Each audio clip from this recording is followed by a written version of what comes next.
rooted in jealousy at the end of the day. First, it started with jealousy of the NBA.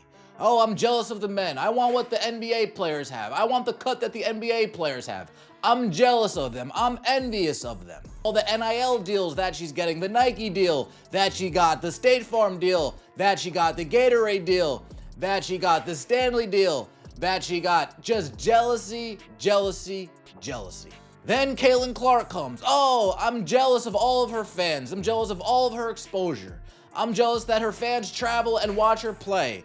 I'm jealous that her fans take over our arenas and our home games feel like away games. I am jealous of all the deals. Shakira Austin just sent a message to Baltimore fans, and it wasn't pretty. When nearly 12,000 people packed into CFG Bank Arena, Austin expected a home court vibe. Instead, she says it felt like the crowd belonged to Caitlin Clark. Imagine being the home player and hearing MVP chants for someone else. Austin's frustration wasn't just about tonight. It was about whether Baltimore truly wants to back the Mystics or just show up for Clark.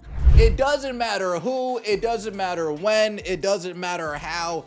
Jealousy roots deeply in this league, and now it's Shakira Austin's time. And yeah, it even extends further than Caitlin Clark. When A'ja Wilson came to Atlanta, they're chanting A'ja Wilson's name, MVP, MVP. Oh, now they're jealous of A'ja. Now they're jealous of the fans that A'ja brought. They're not going to cheer for us, then I don't want to play here. Mystics forward Shakira Austin said of playing in Baltimore. Shakira Austin, she's a pretty good player. I'll keep it a buck, call a spade.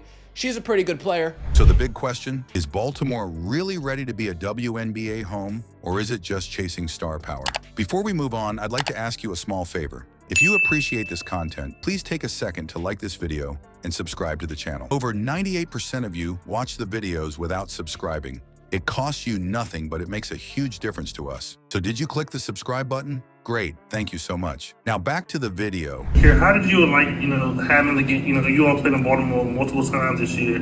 How was the crowd and how was the interaction with the fans? It was better than last time. They were cheering a little too much for Indiana last time, so wasn't a fan of that. I would love to keep playing here if they keep rooting for us. Oh, you guys are a good crowd, but only if you guys are rooting for us. Now, Shakira, she's from the DMV area, so she has some emotional stake.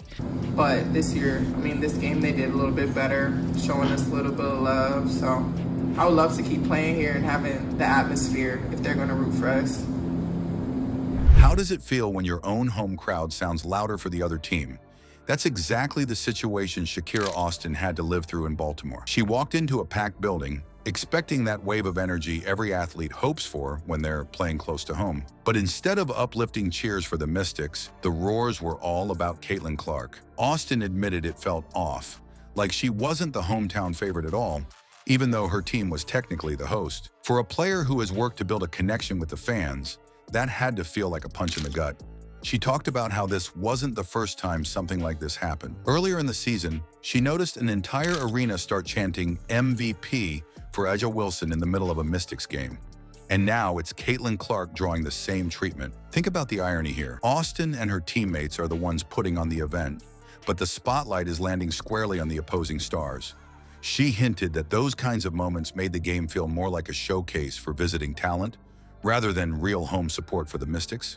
Imagine going back to your old high school gym for a huge rivalry game. Your school's name is across the jerseys, the pep band is playing in the corner, but when you walk onto the court, every big play is celebrated by cheers for the other team. You'd look around and wonder, whose house is this really? That's the vibe Austin was trying to describe. The fans filled up the seats, sure. Nearly 12,000 showed up in Baltimore, which is a respectable crowd for the WNBA.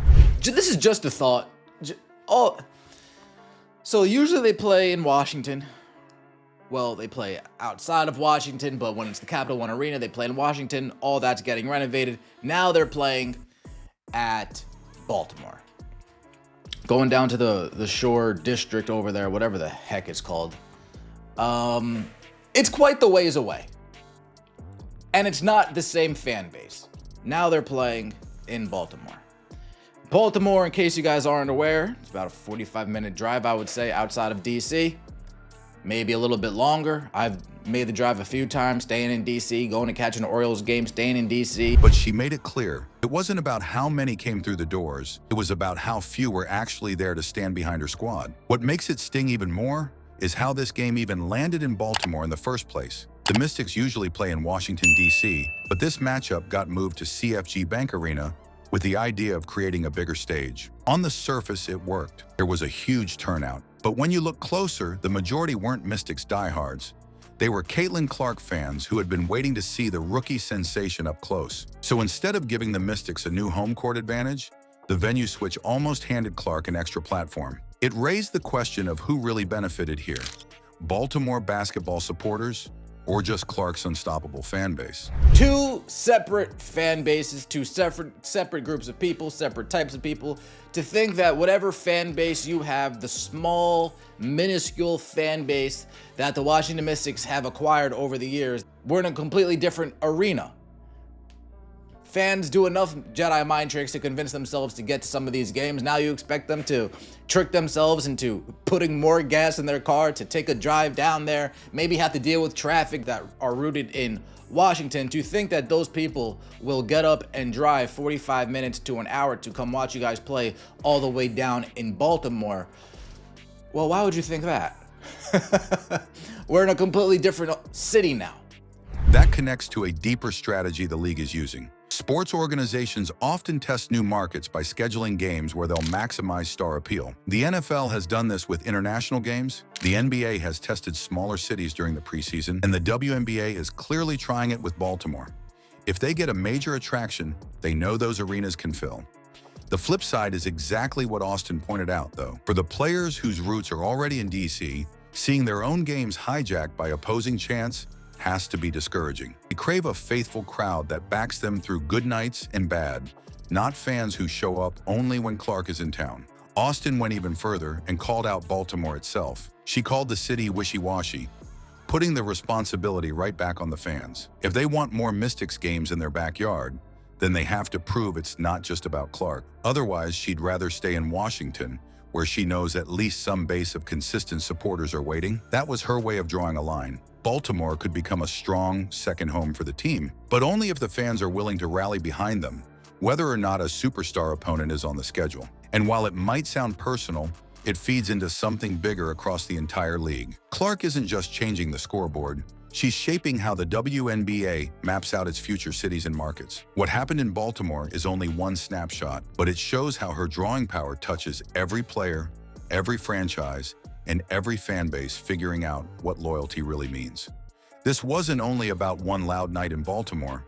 It showed the bigger problem the WNBA faces. How do you ride the wave of Caitlin Clark's star power without pushing players like Shakira Austin into the background on their own home floor? Fans showed up, but Austin noticed what they cheered for, and that part sticks. So what matters more?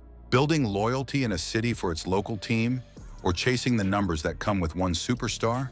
Drop a comment and let me know what you think. Picture Austin standing on her court surrounded by cheers meant for someone else.